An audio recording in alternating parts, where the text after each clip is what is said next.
Assalamu alaikum wa rahmatullahi wa barakatuh. السلام ورحمة الله وبركاته. Ça va, vous allez bien? Ça va, alhamdoulilah, vous allez bien. Alhamdulillah, barakallahu fik. Vous m'entendez? On t'entend un petit peu de loin. Alors, je vais bien mettre mon micro. Là, c'est mieux. Oui, c'est beaucoup mieux.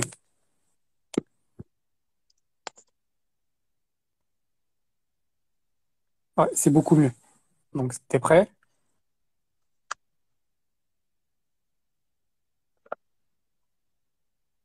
Ouais, C'est bon? Alors, ouais, c'est bon. on va commencer ce live. Juste, c'était pour dire que nous étions en partenariat avec Eveil Sunna, qui offre moins 10% à tous nos abonnés avec le code promo Salat Hijab sur leur site officiel. Voilà, on peut commencer.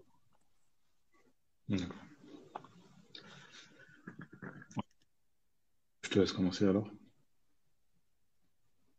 Naam. Alors, ce soir, l'intitulé pardon, du live, c'est Ouvre ton cœur avec le Coran. Donc, on va passer un petit moment avec toi pour que tu nous parles un peu de ta formation, de notre relation avec le Coran et nous expliquer, par exemple, qu'est-ce que le Coran, etc. Donc, moi, je voudrais savoir depuis quand et comment est né, en fait, ton programme, hein, Made in Academy. Et du coup, si tu peux présenter ton compte et la formation. Non. بسم الله الرحمن الرحيم الحمد لله والصلاة والسلام على رسول الله وعلى آله وصحبه ومن اتبع هداه. Donc, donc moi c'est Amine, donc je suis ancien élève, enfin ancien étudiant à Médine, donc diplômé également de la faculté de Médine. Et donc le projet Médine Academy, eh bien, je l'ai réalisé en 2017. Donc en fait c'est un projet que j'ai commencé à Médine et donc qui est né à Médine, d'où le nom Médine Academy. Alors pourquoi avoir initié ce site-là et ce projet? Eh bien, c'est parti, on va dire, d'un constat. C'est parti d'un constat qui est que, en fait, je voyais déjà euh, à travers mon parcours dans l'apprentissage et la mémorisation du Coran que je suis passé par certaines difficultés. Et, D'accord. et donc, j'ai vu que beaucoup de personnes de mon entourage également éprouvaient ces difficultés-là. Et, euh, et donc, moi, donc, alhamdulillah, j'ai pu étudier, j'ai pu apprendre le Coran avant d'aller à Médine. Et de ce fait, donc, j'étais souvent sollicité pour donner des cours de Coran, que ce soit en privé ou bien en groupe. J'avais beaucoup de demandes, mais je n'étais pas en capacité de tous les satisfaire, parce que justement, D'accord. c'était une question de temps et de lieu. Comme j'étais à Médine, donc c'était un peu compliqué de pouvoir accepter toutes les demandes. Et de ce fait, je me suis dit qu'il fallait peut-être mettre en place une plateforme en ligne, justement pour satisfaire, on va dire, la demande de chacun. Et donc, il fallait également trouver une méthode, une méthodologie pour que les gens puissent apprendre le Coran, euh, de, on va dire, efficacement. Parce que c'était ça un peu, on va dire, la problématique des gens qui me sollicitaient, c'est qu'ils n'arrivaient pas à trouver une méthode qui leur correspondait au niveau de la gestion du temps et au niveau également de la qualité. Donc en général, les gens, lorsqu'ils souhaitent apprendre le Coran, eh bien, ils sont face à différentes problématiques. Il y a déjà leur niveau. Donc souvent, on a des personnes débutantes dans, dans l'arabe, dans l'apprentissage de la langue arabe, que ce soit Mhm. des convertis ou bien même des gens qui sont nés dans l'islam et qui ont grandi dedans, mais qui n'ont pas forcément pu apprendre l'arabe assez tôt dans leur jeunesse, donc qui sont face à cette difficulté de ne pas pouvoir lire le Coran en langue arabe. Et il y a également le fait qu'ils ne trouvent pas de méthodologie qui leur permette justement d'apprendre les bases de la récitation du Coran, enfin et les bases, donc les règles de tajwid. Et donc de ce fait, ils se retrouvent avec des cours qui ne sont pas forcément adaptés à leur niveau. Et il y a également, ce qu'on peut voir également, c'est dans les cours de Coran en groupe, donc dans certains instituts ou bien dans certaines mosquées, le fait que ce soit des cours en groupe, donc du coup, il y a un certain rythme qui est imposé à tout le groupe, et donc la personne n'arrive pas à suivre parce qu'elle ne se sent pas accompagnée, ou bien elle ne se sent pas, on va dire, elle ne sent pas qu'elle a un suivi personnalisé. Donc ça fait partie des on va dire, des difficultés que rencontrent les gens dans leur quête donc, d'apprentissage du Coran. La deuxième catégorie, on va dire, de difficultés qu'ils rencontrent, c'est également la contrainte du temps, donc avec la vie active, le- avec donc les occupations de tous les jours, le travail, etc. Il est difficile pour certains de dégager du temps pour aller se rendre dans un institut ou bien dans une mosquée pour prendre des cours de Coran, ou bien des fois c'est loin de la maison, etc. Et, euh, et également, donc, il y a le manque d'accompagnement et la fréquence des cours qui n'est pas assez élevée. Et de ce fait, l'élève ne sent pas qu'il progresse en fait. Donc, C'est vrai. voilà, c'est toutes ces difficultés-là que j'ai pu constater, en tout cas, chez certaines personnes de mon entourage, mais également d'autres personnes qui ont pu me solliciter. Et donc, je me suis dit qu'il serait bien, avec le parcours que j'ai eu, et certaines de ces on va dire certains de ces enfin, certains certaines comment dire, difficultés, en tout cas, que j'ai pu rencontrer également et qui m'ont justement amené à réfléchir à une solution adaptée justement à chacun pour que chacun puisse justement apprendre le Coran à son niveau et à son rythme. Donc c'est comme ça que, alhamdoulilah, j'ai pu fonder ce site-là. Walillahi alhamd. Alhamdulillah, barakallahu fik. Non, en fait, voilà. Euh, alors moi, j'aimerais bien que tu m'expliques, parce que là, on parle beaucoup du Coran, et peut-être que pour certains, ils ne savent pas c'est quoi le Coran. Donc, si tu peux nous faire une petite introduction de la définition du Coran, comment il a été révélé, transmis, écrit et assemblé, et que représente-t-il pour chaque musulman? Non, non. Eh bien, le Coran, c'est tout simplement la parole d'Allah, et c'est le plus grand miracle qu'Allah subhanahu wa ta'ala ait révélé ou bien ait fait descendre sur terre.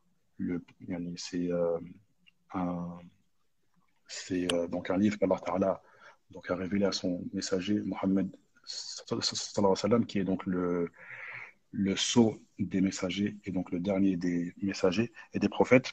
Et donc c'est un miracle qu'Allah ta'ala lui a révélé, afin justement de guider l'humanité entière vers ce qui va justement les mener vers la réussite. Et donc, on va voir en détail donc, quelle est la finalité de la révélation du Coran. Parce que souvent, justement, on connaît peut-être la définition du Coran, on apprend le Coran, mais on ne sait pas des fois réellement pourquoi et quelle est la finalité. Donc déjà, pour parler brièvement de la définition du Coran, qu'est-ce que le Coran? Eh bien, c'est la parole d'Allah. Donc la parole d'Allah miraculeuse. Donc c'est un miracle qu'il a révélé sur son messager Mohammed sallallahu alayhi wa sallam, et donc par l'intermédiaire de l'ange Jibril alayhi salam. Donc c'est lui qui était chargé de transmettre le Coran au prophète alayhi salatu wa salam. Et donc Allah Ta'ala a fait que la récitation du Coran est une adoration. Également, il a fait que ses sens et ses versets sont inimitables.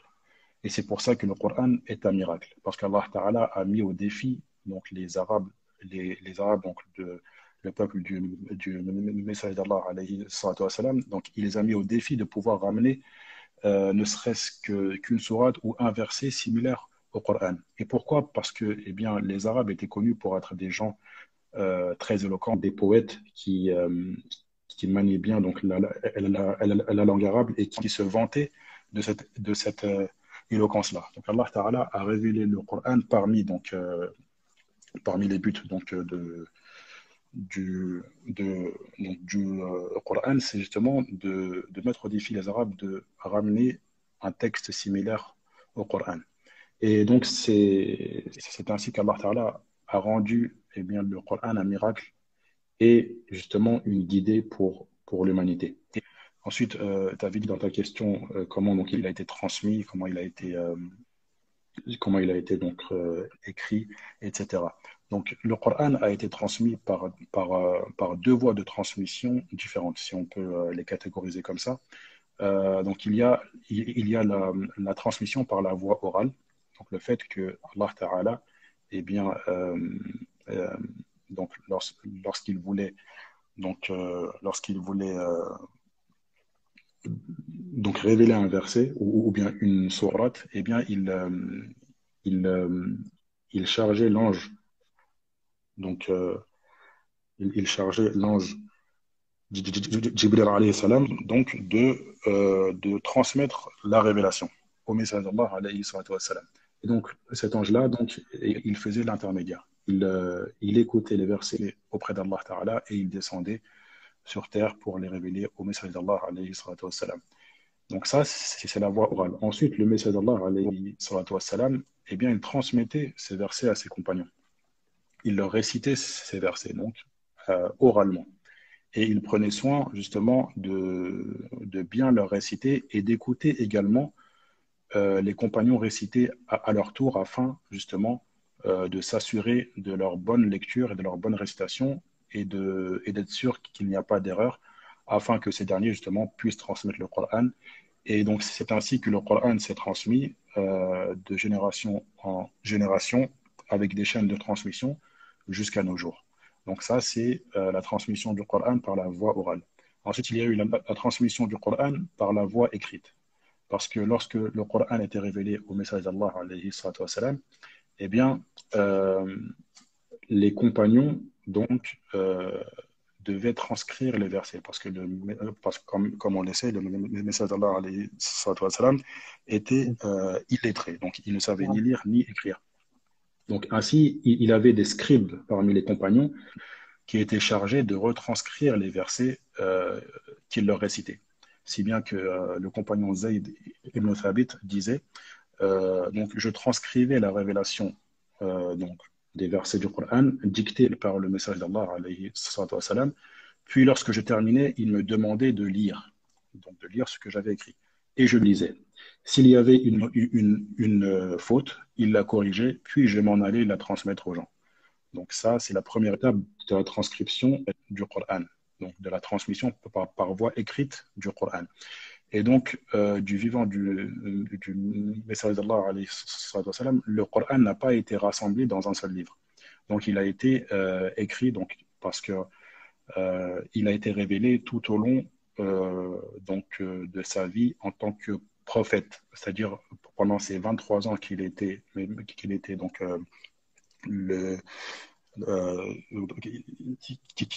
enfin, qu'il recevait en fait donc al-wahy, c'est-à-dire la révélation du Coran, eh bien le Coran descendait de manière fragmentée, donc successivement selon les événements. Donc il n'a pas reçu le Coran d'une seule traite. Donc, ainsi, les compagnons écrivaient donc les versets sur les supports qu'ils trouvaient à l'époque. Parce qu'à l'époque, il n'y avait pas de feuilles. Donc, ils écrivaient sur les supports qu'ils trouvaient à l'époque des Et le palmier, non? voilà, des feuilles de palmier, des omoplates, L'homoplate, là. donc voilà, d'animaux, etc. Et c'est ainsi que tout le Coran a été rassemblé de son vivant de manière fragmentée. Ensuite, après sa mort, alayhi salatu wassalam, eh bien, la phase, on va dire, de compilation du Coran dans un seul livre a commencé donc à l'époque de son premier calife qui était donc son compagnon Abu Bakr as-Siddiq, qu'Allah l'agrée. Donc c'est lui qui a initié le fait de rassembler le Coran dans un seul registre, donc dans un seul livre, après justement qu'il y ait eu donc une bataille dans laquelle beaucoup de compagnons parmi ceux qui mémorisaient le Coran ont perdu la vie. Donc c'était la bataille de Al-Yamama. Et ainsi, donc, le calife décida alors donc de compiler les transcriptions éparpillées des versets dans, dans des feuillets, donc qu'on va appeler donc as-suhuf. Et donc il a, on va dire, confié cette tâche-là au compagnon Zayd ibn Thabit, qui était donc un des scribes du Messie d'Allah, alayhi salatu wassalam. Donc c'est ainsi que pour la première fois, le Coran a été rassemblé en un seul registre, donc dans un seul corpus, on va dire. Ensuite, il y a eu la troisième étape, c'est lors du califat de Othman, qui était donc le troisième calife de l'islam qu'Allah l'agrée. Eh bien, il a décidé de faire des reproductions, donc des copies du livre, donc du Mus'haf, qui avait été rassemblé par le calife Abu Bakr as-Siddiq, afin de les envoyer dans les grandes capitales du califat. Donc, parmi elles, Médine, Mecca, donc il y avait également dans le Cham et également donc en Irak, afin que les musulmans puissent donc se rassembler, se réunir sur une lecture et ne pas diverger dans leur récitation du Coran. Et enfin, la quatrième étape, c'est le fait que le Coran a été reproduit avec différentes copies, Non. et c'est celle-ci que l'on retrouve aujourd'hui partout dans le monde. Donc c'est comme ça qu'a été transmis le Coran par la voie écrite. Euh, Ensuite, il y avait une autre question dans celle-ci. Oui, Ouais, alors, question. Tac, tac. Est-ce que je me rappelle? je crois que c'était Ah oui, que que représente-t-il représente. pour chaque musulman en au niveau du Voilà. Coran? Non. Eh bien, le Coran, donc c'est là que justement je voulais parler de la finalité de la révélation du Coran. Euh, En fait, déjà, il faut savoir que le Coran, il a été révélé pour un objectif bien précis. Mais avant de parler de l'objectif pour lequel le Coran a été révélé, on se doit de parler de l'objectif pour lequel Allah Ta'ala nous a créés.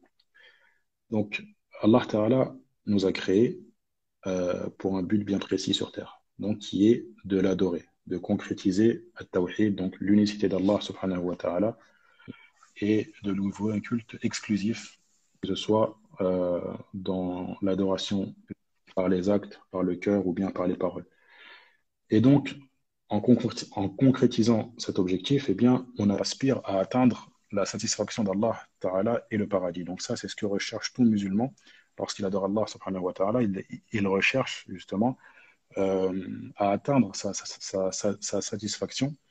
Et celui qui atteint la satisfaction d'Allah Ta'ala, eh bien Allah Ta'ala le récompense par le fait de le faire rentrer au paradis. Et tout musulman, eh bien, c'est ce qu'il recherche dans sa vie. Et ensuite, donc là, on sait pourquoi Allah Ta'ala nous a créés, on connaît la finalité de notre création. Donc ensuite, pour concrétiser donc, cet objectif qui est d'adorer Allah Ta'ala, eh bien, on se doit d'avoir d'avoir un guide. On se doit, donc on recherche un guide, on recherche quelque chose, donc comme une lumière qui va nous guider vers justement une croyance saine et des œuvres pieuses qui vont nous aider à atteindre la satisfaction d'Allah.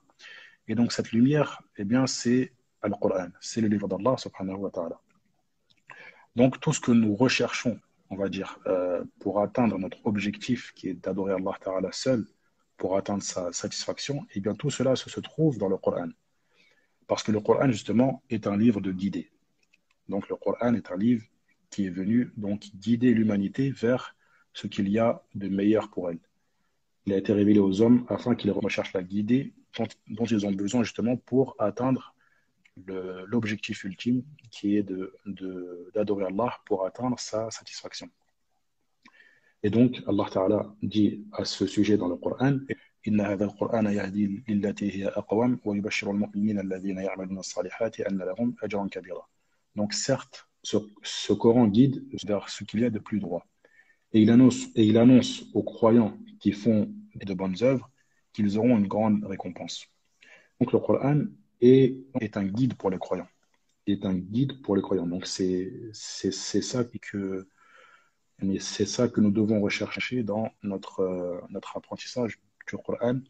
Et on doit rechercher justement la guider. On doit essayer de méditer sur ces sens, de le mettre en pratique et de tirer les enseignements présents dans le Coran dans tous les aspects de notre vie. Donc ça, c'est la finalité et c'est ce que représente le Coran pour le croyant.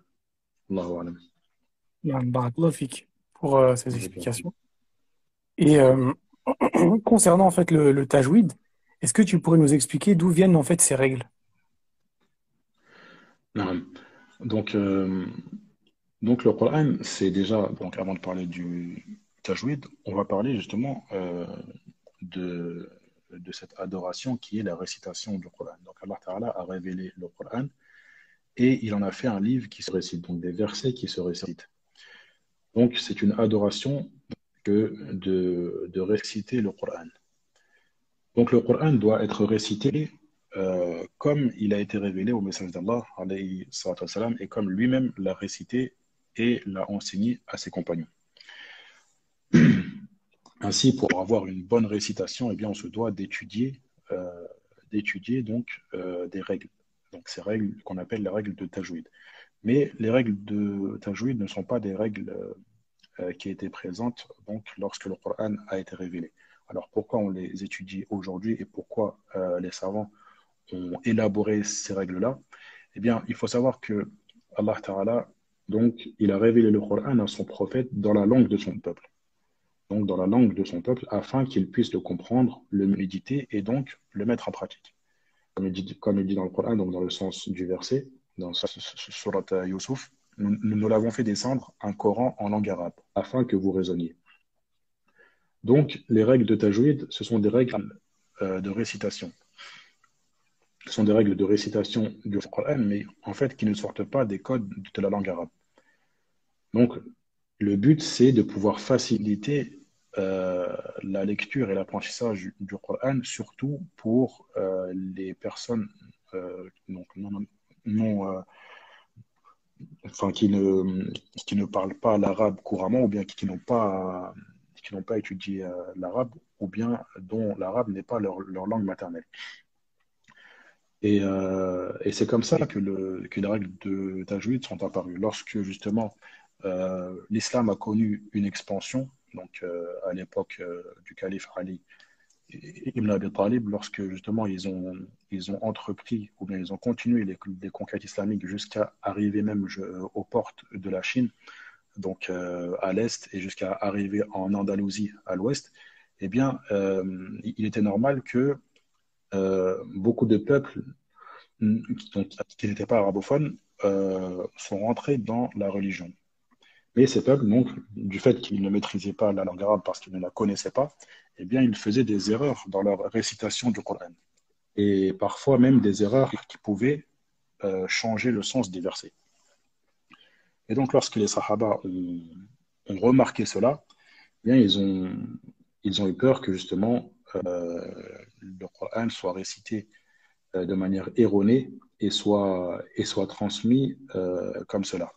Alors, ils ont décidé donc d'élaborer ou bien de mettre en place des règles qui vont justement aider ces peuples-là à pouvoir réciter le Coran correctement, de manière à ne pas changer ses sens et de ne pas faire donc des fautes graves qui peuvent nuire donc au sens des versets. Donc, c'est comme ça que les règles de Tajwid ont été élaborées. Donc, en d'autres termes, si on peut dire, les règles de Tajwid, ce sont des règles que les savants ont tirées de la récitation du prophète sallallahu alayhi wa sallam et donc de la manière dont parlaient les Arabes à son époque. Parce que la plupart des règles de Tajwid sont des règles en fait de langue arabe, sont des règles de prononciation de la langue arabe. Par exemple, on retrouve dans les règles de Tajwid al-idram, par exemple, qui est donc le fait d'assimiler deux lettres qui sont proches donc au niveau des points d'articulation. Euh, Par exemple, dans le mot فَمَن يَعْمَلْ مِثْقَالَ ذَرَّةٍ, donc فَمَن يَعْمَلْ, on ne va pas dire فَمَن يَعْمَلْ, mais on va dire فَمَن يَعْمَلْ. Donc ça, c'est une règle à la base que l'on retrouve dans la langue arabe. Et, euh, et ce n'est pas éloquent de ne pas l'appliquer, donc de dire فَمَن يَعْمَلْ. Donc c'est un manque d'éloquence. Donc ça, c'est une règle de base de la langue arabe. Donc, la plupart des règles de tajwid, euh, donc on les retrouve dans la langue arabe. Donc, ce sont des règles de langue arabe. Après, il y a certaines exceptions qui sont spécifiques au Coran, et ça, on va les voir.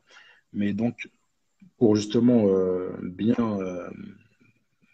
justement cerner donc cela, eh bien, le grand savant de la langue arabe qui était Sibawayh, donc qui fait partie des savants de l'islam dans la langue arabe, eh bien, il avait consacré dans son livre un chapitre entier sur les règles de récitation du Coran, alors que c'était un livre de langue arabe. Donc, cela prouve que les règles de tajwid font partie de la langue arabe et sont tirées de la langue arabe. Après, on a des exceptions qui sont propres au Coran, et parmi ces exceptions-là, il y a le fait d'embellir sa voix lorsqu'on récite le Coran, donc le fait de faire, on va dire, donc, le fait de le réciter, en fait, le fait de le réciter avec embellissement, ça, c'est une règle qui est propre au Coran. Il y a également, par exemple, le fait d'allonger certaines lettres, donc de 4 temps ou de 6 temps. Non. Donc ça également, c'est une règle qui est propre au Coran. Donc elles sont très peu. En tout, il y en a 4. Et tout le reste, donc, c'est des règles de la langue arabe. Et tout ceci dans le but de faciliter et donc de rendre, on va dire, la récitation du Coran euh, simple pour justement surtout ceux qui ne maîtrisent pas la langue arabe et qui n'ont pas justement cette facilité à lire et réciter le Coran. Donc voilà ce qu'on peut dire brièvement, en tout cas, sur l'origine des règles de Tajwid. Ah, barakallahu fik. Et toujours pour le tajwid, j'avais une question concernant en fait les récitateurs. Est-ce que tous les récitateurs de Coran ont une lecture correcte? Et est-ce que c'est mal d'apprendre le Coran sur eux? Taïeb. Oui, concernant les récitateurs du Coran, bah, ça dépend. Il y a beaucoup de récitateurs. Certains sont connus pour leur bonne lecture du Coran en respectant bien les règles. Et il est fortement conseillé de les écouter lorsqu'on récite le Coran, lorsqu'on apprend le Coran. D'autres, après, je n'aurais pas la prétention de dire que ils récitent mal ou bien ils font des fautes, mais ce que je peux dire, c'est qu'en tout cas, il y a des récitateurs qui sont des références dans la récitation du Coran et dont il est conseillé de les écouter pour apprendre le Coran. Après, de nos jours, il y a énormément de lecteurs donc, qui ont fait des audios du Coran donc, en entier, donc il y en a énormément. Mais en tout Est-ce que cas, tu la aurais plupart. excuse-moi, Mhm. est-ce que tu aurais des exemples, enfin des noms à nous donner, par exemple, quelques Oui, noms oui. fiables, quelques noms non fiables, une facile. Non, bah, parmi les références, en tout cas dans la récitation du Coran et le Tajwid, on peut citer Al-Husari, donc Ahmad Khalil Al-Husari, qui était donc un lecteur égyptien. Il y a également Al-Minshawi. Donc, particulièrement Al-Husari, ce que j'aime beaucoup avec lui, c'est qu'il a une récitation très lente et très précise, et également élégante. Donc ça, c'est rare que l'on retrouve tout ça donc en même temps. Et l'avantage, c'est que ça permet donc d'avoir une bonne écoute donc des versets et des détails même des lettres, parce qu'il récite assez lentement et avec un tajwid excellent. Et donc, ça aide beaucoup dans la récitation et donc dans la mémorisation du Coran. Après, il y a aussi, parmi les contemporains, il y a l'imam al-Hudayfi, donc, qui est un des imams de la mosquée de Médine. Donc lui aussi, il récite très bien le Coran, il a une lecture assez lente et assez claire.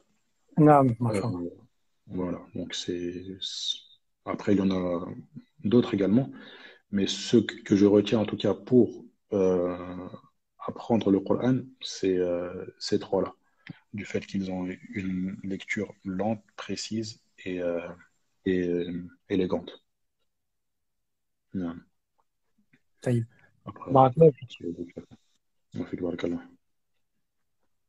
Alors, est-ce que tu pourrais nous expliquer et nous donner le jugement de connaître l'alphabet arabe et de pas connaître les règles de tajwid? D'accord. Bah, c'est sûr que le fait de connaître l'alphabet arabe et même le fait de savoir lire et même maîtriser la lecture de la langue arabe, et je dirais même le fait d'être arabophone, donc de maîtriser l'arabe sans connaître les règles de tajwid, euh, en fait, ça peut poser problème, mais tout dépend de la personne. Si c'est une personne débutante qui sait lire l'arabe, mais qui ne sait pas réciter le Coran correctement, eh bien, il n'est pas approprié pour elle de ne pas donc étudier les règles de tajwid. Parce que de nos jours, on va dire que les règles de tajwid sont indispensables pour pouvoir réciter le Coran correctement. Elles sont indispensables. Ça veut dire que toute personne qui souhaite réciter le Coran correctement, elle se doit d'étudier les règles de tajwid, ou du moins elle se doit de, de les maîtriser, même s'il ne connaît pas la théorie. Donc, il ne suffit pas de savoir lire l'arabe ou même de savoir parler l'arabe, même couramment, parce qu'il y a beaucoup d'arabophones qui n'ont pas une bonne lecture du Coran, malheureusement, alors qu'ils sont très éloquents dans leur parler, parce qu'ils n'ont pas forcément étudié les règles de tajwid pour pouvoir réciter le Coran correctement. Parce que le fait que la récitation du Coran est une adoration, eh bien, on se doit justement de parfaire notre adoration. Et pour parfaire notre adoration, eh bien, on se doit de faire les causes pour cela. Et la meilleure cause qu'on peut faire pour parfaire notre lecture du Coran, c'est d'étudier ces règles de récitation que les savants, justement, ont élaborées, qui sont les règles de tajwid. Donc, c'est indispensable. Mais après, on verra, enfin, si on a le temps, on verra justement pour qui il est obligatoire d'étudier les règles de tajwid. Et est-ce que justement il est obligatoire pour tout le monde d'étudier les règles théoriques?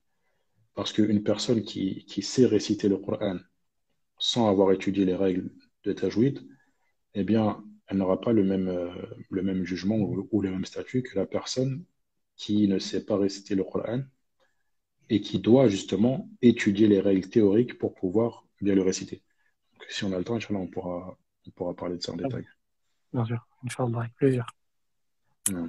Et du coup, quelle est notre situation vis-à-vis d'Allah lorsque notre récitation du Coran est erronée? Par exemple, dans la prononciation des lettres, erreur dans la lecture, altération des mots, voilà.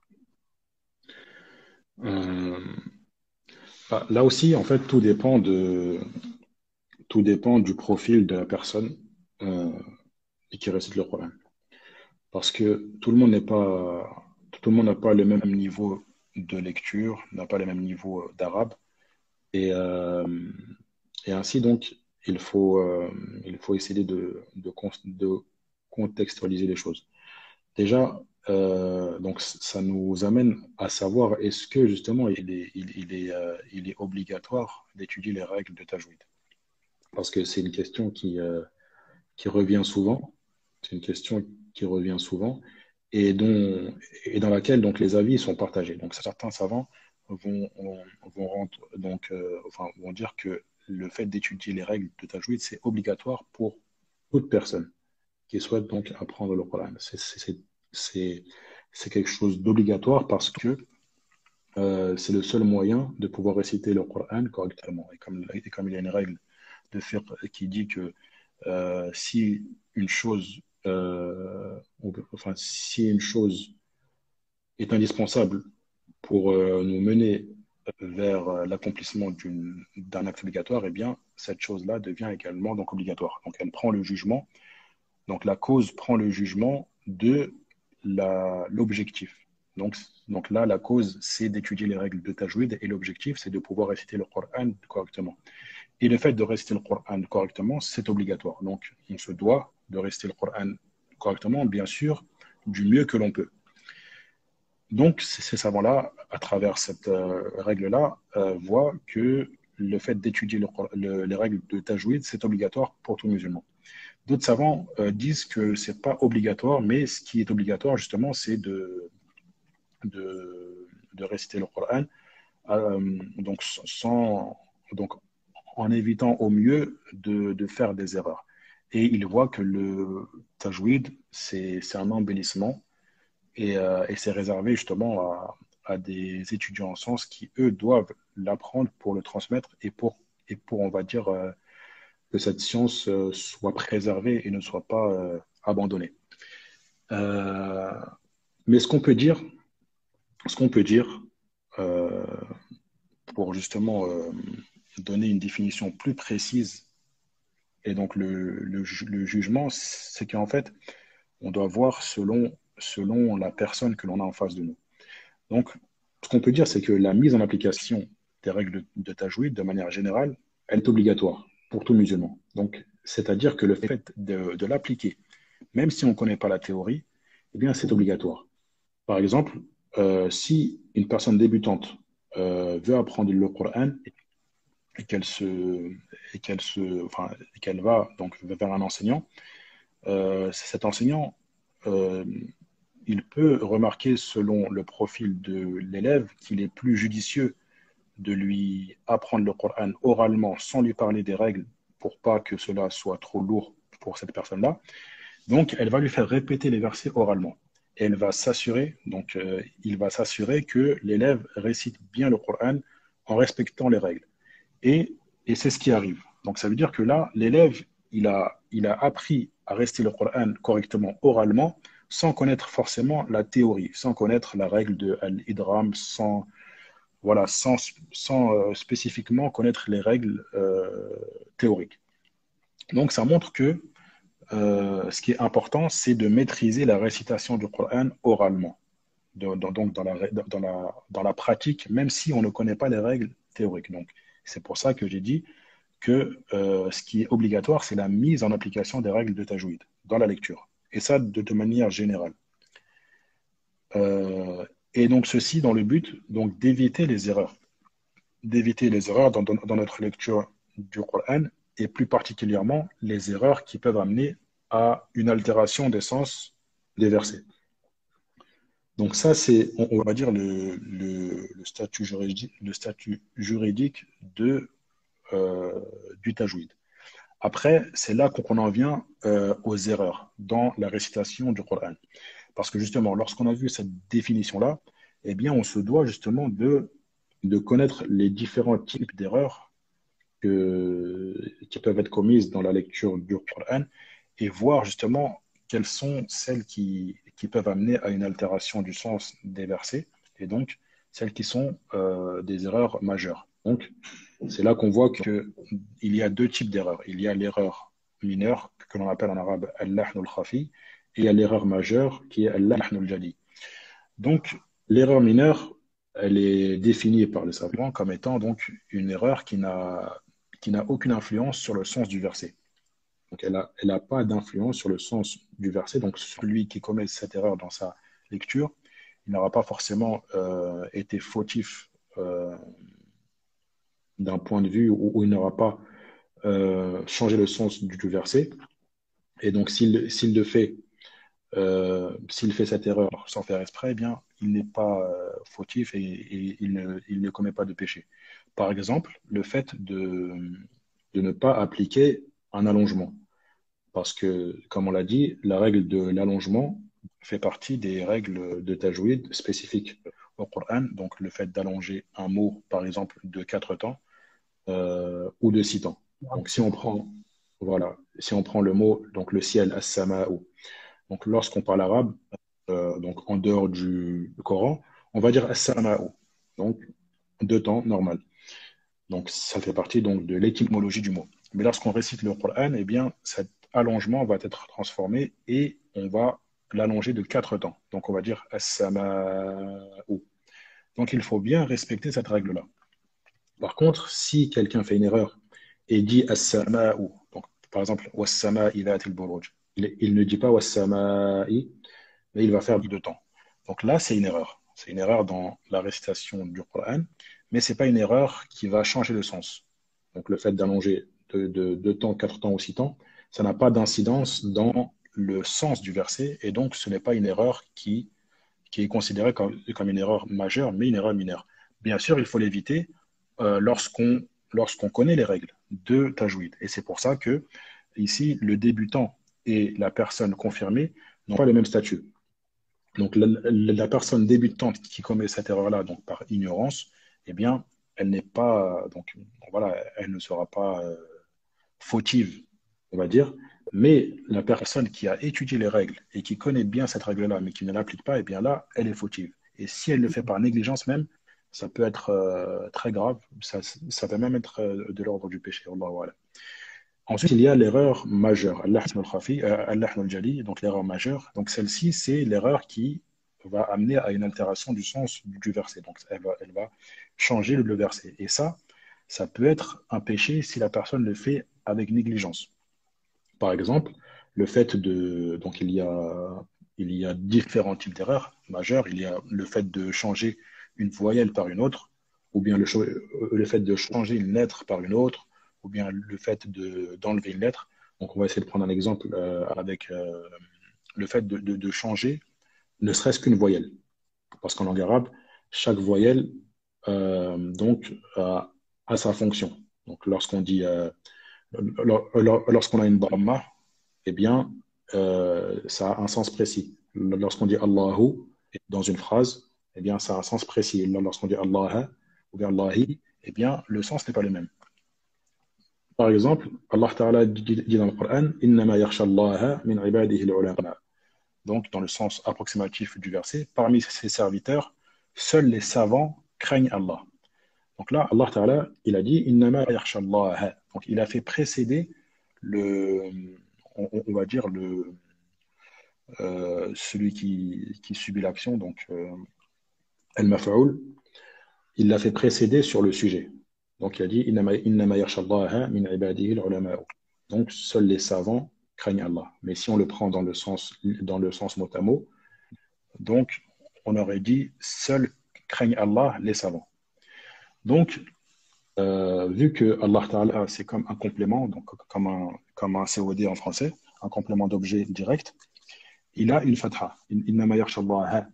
Donc, si on change la fatha, si on se trompe et on dit Innama yakhshallahu, eh bien, cela voudrait dire que c'est Allah qui craint les savants. Wala'iyadu billah. Donc, là, on voit que le sens, il est totalement changé et ça nous mène à un sens très grave et qui est même un blasphème. Donc, et cela juste en ayant changé une voyelle. Donc, ce n'est même pas une lettre ou bien un mot, c'est une voyelle. Donc, ça veut dire qu'il est très important d'étudier donc déjà la langue arabe, mais également les règles de tajwid pour éviter euh, ce genre d'erreur.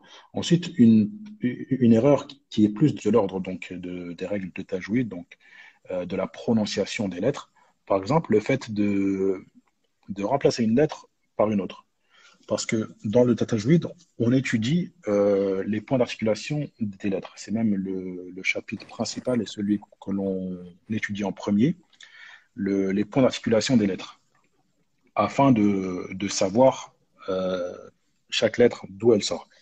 Par exemple, on a les lettres sin et sad qui ont le même point d'articulation, mais qui sont différentes dans les caractéristiques. Donc la lettre sin est, est une lettre, on va dire, amincie, aiguë, alors que la lettre sad est une lettre grave. Mais pourtant, elles ont le même point d'articulation. Elles sortent du même endroit, donc qui est l'extrémité de la langue qui va se mettre au-dessus des incisives inférieures.